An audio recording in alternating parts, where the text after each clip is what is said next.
প্রিয় ভাই বোন এবং শুভাকাঙ্ক্ষীগণ, আমার সালাম এবং শুভেচ্ছা নেবেন। দেশব্যাপী এক অস্থির সময় আপনাদের মুখোমুখি হয়েছি আমি তানজিম আহমেদ সোহেল দাস।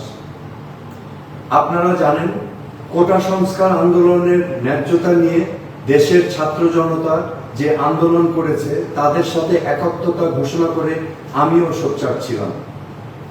ছাত্র জনতার উপর যাতে আর গুলি না চলে এই আহ্বান আমারও ছিল। অন্যায় আর অন্যায্যতার বিপরীতে ছাত্র জনতার বিজয় অর্জিত হয়েছে। এই আন্দোলনে ছাত্রছাত্রী সহ আমরা অনেক নিরীহ প্রাণ হারিয়েছি। এখনো অনেক মানুষ চিকিৎসাধীন আছেন। কিন্তু বিজয় পরবর্তী দেশ জুড়ে নানান প্রতিহিংসামূলক কর্মকাণ্ড এবং সুযোগ সন্ধানীদের তাণ্ডব দেখে লাখো কোটি মানুষের মতো আমিও ব্যথিত। এই হত্যাযজ্ঞ আর ধ্বংসাত্মক কার্যকলাপের জন্যই কি ছাত্র জনতা রাজপথে নেমেছিল? দেশের সম্পদ ঐতিহ্য ধ্বংস করে আমরা নতুন প্রজন্মকে কি বার্তা দিচ্ছি?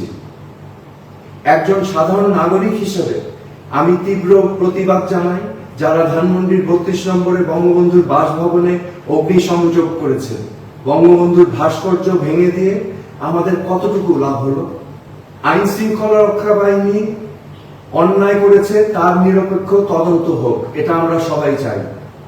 কিন্তু সবাইকে কেন আমরা প্রতিহিংসার মুখোমুখি দাঁড় করাচ্ছি? আইন শৃঙ্খলা রক্ষাকারী বাহিনী ছাড়া কোনো সভ্য সমাজ পরিচালনা করা সম্ভব না, এটা আমাদের মনে রাখতে হবে।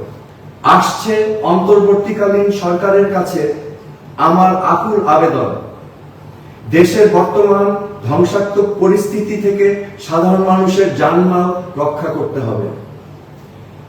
গেল কদিন দেশের নানা প্রান্তে ভিন্ন ধর্মের মানুষদের মন্দির গির্জায় আক্রমণ হয়েছে।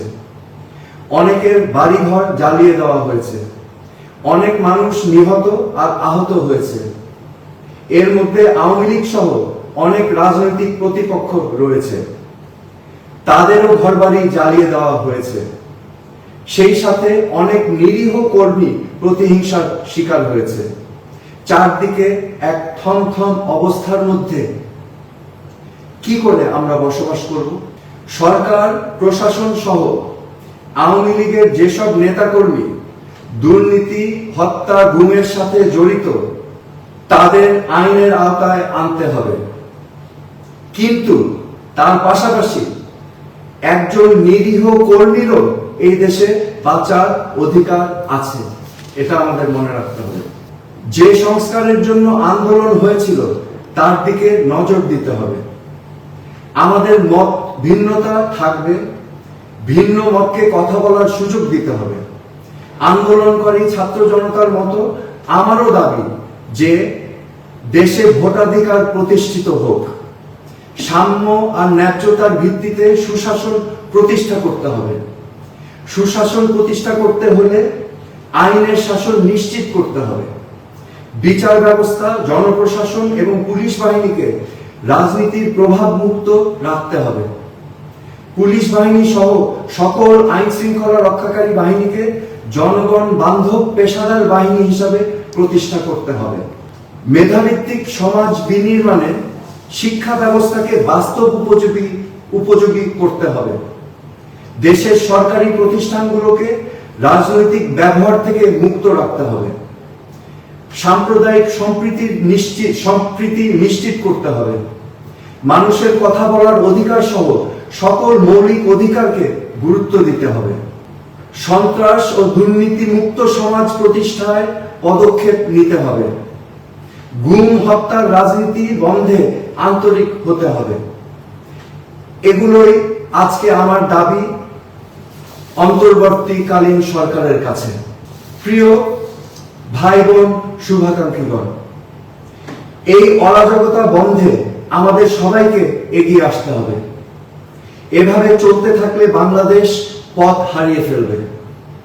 সম্মিলিতভাবে ছাত্র জনতা, পেশাজীবী এবং সকল স্তরের মানুষকে নিয়ে আমরা যদি এই সংকট মোকাবেলা না করি তাহলে বাংলাদেশ এক গভীর সমস্যার সম্মুখীন হবে। যে ক্ষতি হয়েছে তা কোনোদিন পূরণ করা সম্ভব নয়, কিন্তু এখনই সকল প্রতিহিংসার অবসান ঘটাতে হবে, আর যেন আমরা ক্ষতিগ্রস্ত না হই। কোটা সংস্কার আন্দোলনে একটি বার্তা স্পষ্ট যে বাংলাদেশের কোন শাসকই ইচ্ছা খুশি মতো দেশ চালাতে পারবে না। দেশে সুশাসন প্রতিষ্ঠিত না হলে আবারও দেশের তারুণ্য গর্জে উঠবে। নতুন বাংলাদেশ দেশে বিনির্মাণে আমরা তারুণ্যের এই দৃপ্ত প্রত্যয় যাতে মনে রাখি।